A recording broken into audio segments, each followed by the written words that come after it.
Hello, my name is Mr. Morrow. I'm a new teacher here at Baldwin. Really excited to be part of the Baldwin family. I teach social studies here, particularly U.S. government and economics. My name is Morrow A at duvalschools.org, and I am a traveling teacher, so I don't really have a permanent room of my own, but I do have an office in room 140. This is a place where students can meet with me after school from 2 to 3. I'm there most days if they have questions or need some guidance on their classwork. I am a parent also. I have a couple daughters at Lavilla School, so sometimes I will not be available. But if you give me a call, tell me that you need to meet with me, I'll make myself available. I also had a planning period during 6 periods. So these are all different times for you to get in touch with me if you have a question about the coursework or the material that we're covering.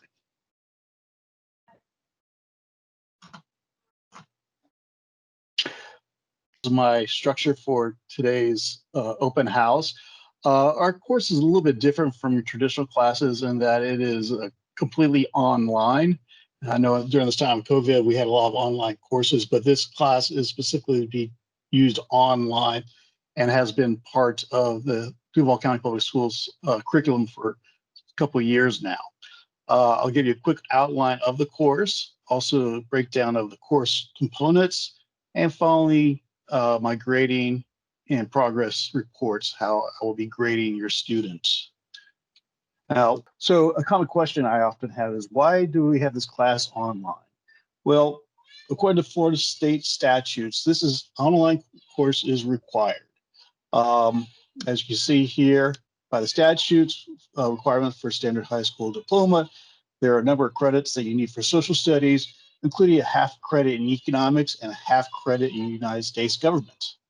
Now, part of these statutes also require that you take an online course. As you can see, the school district cannot require students to take the online blended learning course outside the normal school day, or in addition to the regular standard courses for a given semester. That being said, students often will have to be working on their assignments outside the school hours, particularly if they have not been keeping up with the pace during their normal school day. And we'll talk about that a little bit later. So ACPS uses Edgenuity educational platform to complete their online requirements that students are required to have. This is a self-paced course where students work independently on the lessons. So each student is on their own computer, going through the lesson at their own pace. All the student work is completed within the platform itself. This also includes writing, reading, and also assessments. One of the nice things about Edgenuity, it is browser-based, so you don't have to have an outside computer program to run on. You can use it on whatever browser base that you're comfortable with. It's actually really nice and convenient because you can access your Edgenuity coursework anytime or anywhere. If you have access to a computer with internet connections, you have access to your Edgenuity. So you can get to it anytime you want, not just at our school, but also at home or wherever you might be that has internet connection. Students are going to need a couple of materials here for accessing the Edgenuity platform. First thing they're going to need is a computer with speakers or preferably headphones. There is a speaking component to the class, and so you're going to need something to listen to the instructors talk. You can use cell phones to access Edgenuity, but it can be a bit tedious, especially when you get to assignments that require a bit of writing. That said, I think most people prefer accessing the Edgenuity on a laptop or tablet. To get to the Edgenuity page, Edgenuity is located in the Blended Learning tab or page that you access through the Duval County Public Schools homepage.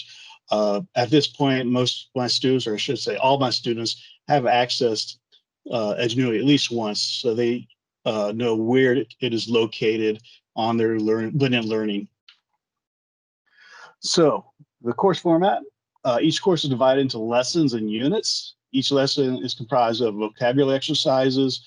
There is a direct instruction, which I'll show you later. There's also practice activities and also a quiz for each lesson. Each unit is composed of 3 to 5 different lessons.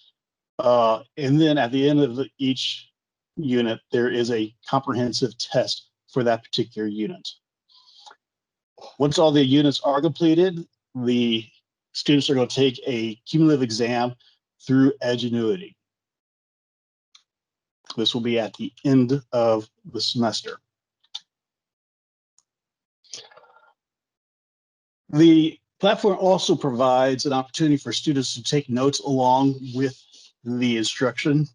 I have already instructed the students how to do this. There is a e-note tab here that students can take notes as they follow along. It is a requirement of the course for the students to take notes, and I will be checking every once in a while for clarity, quantity, and quality of those notes.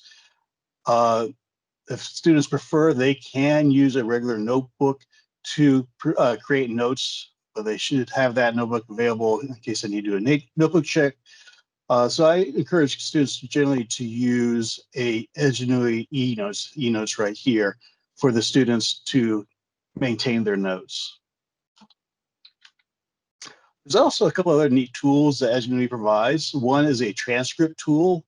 This tool allows the students to follow along with the speaker by reading what the speaker is saying. Also, if you have a learner that's more comfortable in another language, you can change the language of the transcript here. As it says here, there's a little pull down here. They can change to a different language. This is available during lectures, but it is during the assessment, this translator is going to be turned off. So similarly, there's a place that students can access closed captioning right here, a little bit different from the transcript, which puts the actual what the instructor is saying right here down below.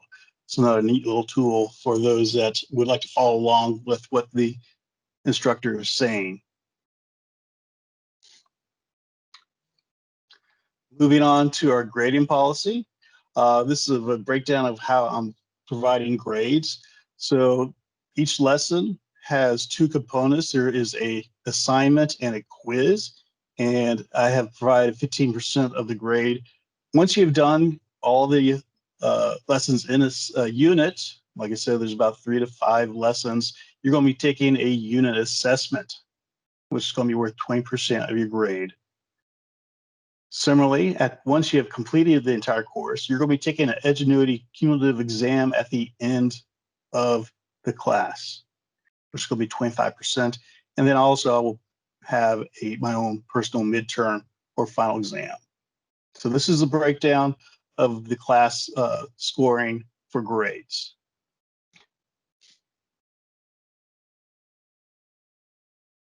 There are 3 types of assessments provided in Edgenuity. The first are quizzes. These are the most numerous, and these are about 10 questions. And students are allowed up to 60 minutes to complete each quiz. Generally, students, though, take a lot less time than that. They usually finish them up within about 10 or 15 minutes.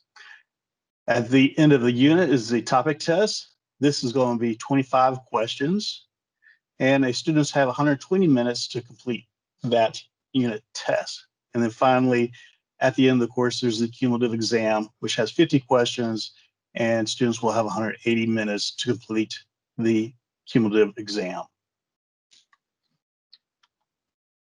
Just to get you an idea what these assessments are like, here's an example of a question from a unit test. We'll have multiple choice. We can have sentence completions where you fill in the blanks. We can also have true and false. One of the nice things about this Edgenuity platform is that students can have access to their grades immediately after they have completed. Also, quizzes you're allowed to take up to 2 times to get passing grade, and passing grade is going to be anything over 50%. If a student is finding they're having problems with a particular lesson quiz, I can provide other retakes, but to do that, I'll probably have to sit down with the student one-on-one, make sure that they're understanding the material, make sure that they're completing their notes before I give them another retake to try to test their knowledge on the particular lesson.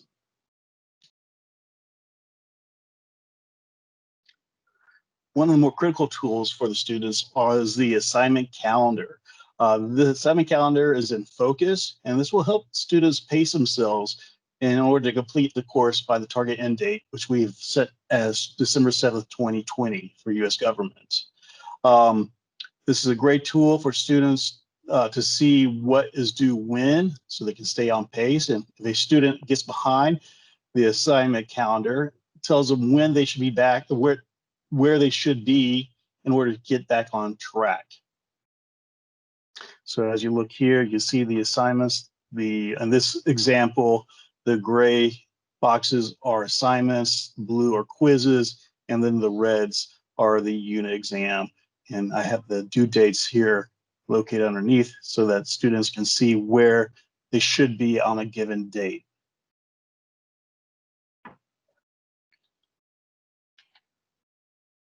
Students can also access their progress on Edgenuity. Here they can see if they're behind or on target or actually ahead based on this little bar graph right here. As they advance, if they are behind, they'll be in red.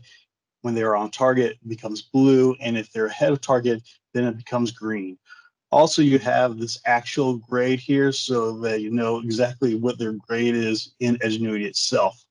Also, you can see how they scored on various assignments within Edgenuity itself, including quizzes, tests, exams.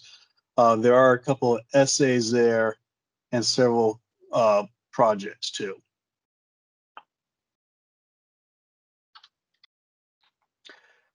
Here's some tips to help you make sure that your student succeeds in this course. I have broken it up into 4 big groups: time, set, ask, and think. Time management is a really critical part of this course, making sure that you complete each lesson in a timely fashion. I suggest trying to complete 1 lesson every class period.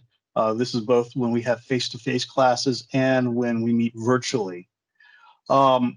Another thing I tell the students often is check their assignment calendar that's in focus. That way they can gauge how far along they are in their pacing, see if they are off or on pacing, and what they need to do to catch up so they can stay on pacing.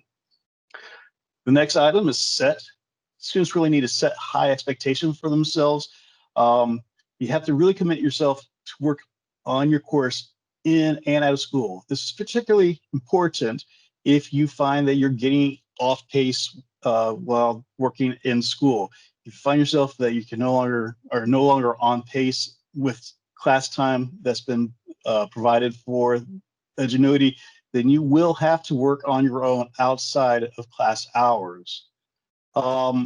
As you go through the instruction, it's really important to listen carefully to what the instructor is saying, and also make sure you use that e-note to take good notes so that you can refer back to those when it comes time for your assignment and quiz.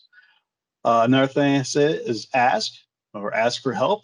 I am also a resource available for students to help them complete this course. All they have to do is ask if they need more in-depth detailed instruction on a particular aspect, or if they need me to redo a quiz or an assignment. That is what I'm here for, to help them get through Edgenuity and problem shoot anything that might come up as they're taking the course. Finally, think positive. This is a commitment. This is a semester commitment in which it's a lot of sitting down face-to-face with a computer. You have to be very positive. It can get a little tedious sometimes, but you really need to maintain positive and be committed to completing the course. Believe that you can start and finish a class and just do it. This is a course that can be really interesting, a little bit challenging. It's a great way to show how smart you are. One thing I do recommend is also set a weekly log or goal and or a percentage goal. So either try to say, I'm going to commit to completing 2 lessons per day or 1 lesson per day, or a percentage goal. I'm going to try to complete 25% of the course by next week. So setting these goals, keeping positive about them, knowing that you can attain them, it's going to be a really strong tool for helping your student get through this course. That's about it for this open house. I appreciate you taking some time to come and visit here. I'm available, as I said, through email, morrowa@duvalschools.org. If you have any questions about your students' classwork or the content material, I'm more than happy to respond back to you in a timely fashion. I appreciate you spending some time coming out and visiting us, and I look forward to seeing your student next time.